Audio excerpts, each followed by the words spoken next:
Well, listening to that with me was our foreign editor, Angela Diffley. And Angela, let's try to unpick that if we can. And let's start with what sounded to me like an area of agreement between Netanyahu and Blinken. And that was on Iran and also on the Abraham Accords, which are these normalization deals between Israel and Arab states. On that, first of all, what did you make of what they had to say? Yeah, and it reminds us, of course, that this visit was scheduled before the upsurge in violence. This was probably what they intended to talk about originally. For Israel, much comes back to Iran and the threat of Iran. And that, in terms of its relationship with the United States, has both a negative and a positive effect.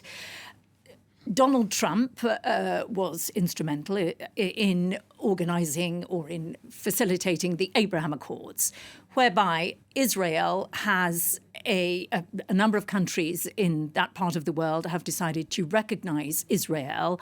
And behind that is very much the idea of creating an axis against Iran. We have Bahrain, we have the United Arab Emirates, Morocco, Sudan, all of these countries recognising Israel and increasingly business ties. They also have very big business reasons to want to have a good relationship with Israel in the agriculture sector, in the tech sector. So that has been a very significant development in recent years in the Middle East. For Israel, it's helping to create something of an alliance against Iran, and Israel became a little bit uncertain about leaning too much on the United States for its security and felt the need to explore other avenues. There is also another reason why Iran is particularly important to the United States. If you look at Ukraine, Israel has had quite a low-key attitude to the war in Ukraine. And that is because it has a population in Israel, some Ukrainians, some Russians, so it has domestic reasons for that. But also, Israel targets Iranian interests in Syria. And Russia has a presence in Syria and acquiesces on that. And so Israel doesn't particularly want to upset the Russians even more. And so that's one of the reasons where the US might want to explore further how Israel might be more vocal in helping in the Ukraine war.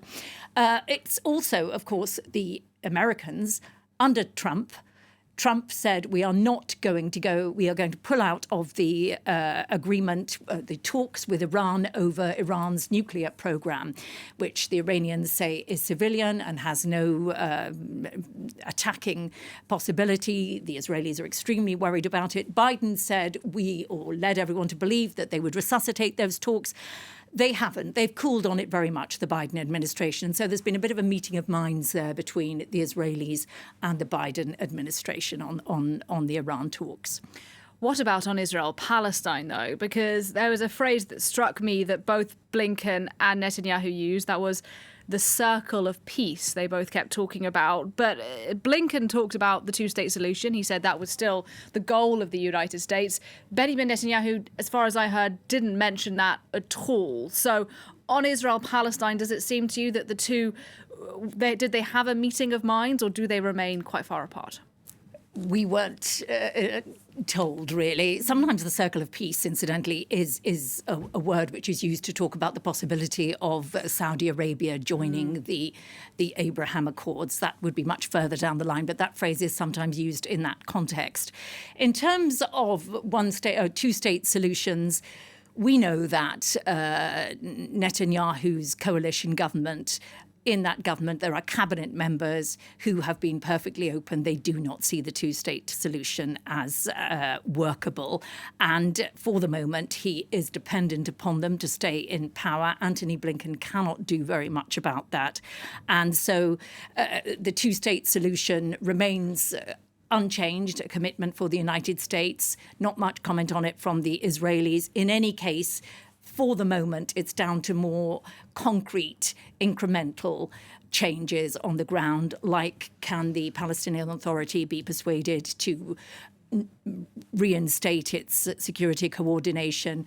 Will the Israelis be persuaded not to go ahead with some of the measures they approved over the weekend about taking away the rights of the families of Palestinian attackers, their social security rights, their residency rights? That's seen as a collective punishment. It's not what Washington likes at all. So we'll see on incremental things. In terms of two-state solution, it's a long way down the line. Indeed, for Angela Diffley for now, thanks very much indeed. He'll be talking tomorrow, Antony Blinken, to Mahmoud Abbas on all of those issues. We'll have to hear what he has to say tomorrow. But for now, Angela Diffley, thanks very much.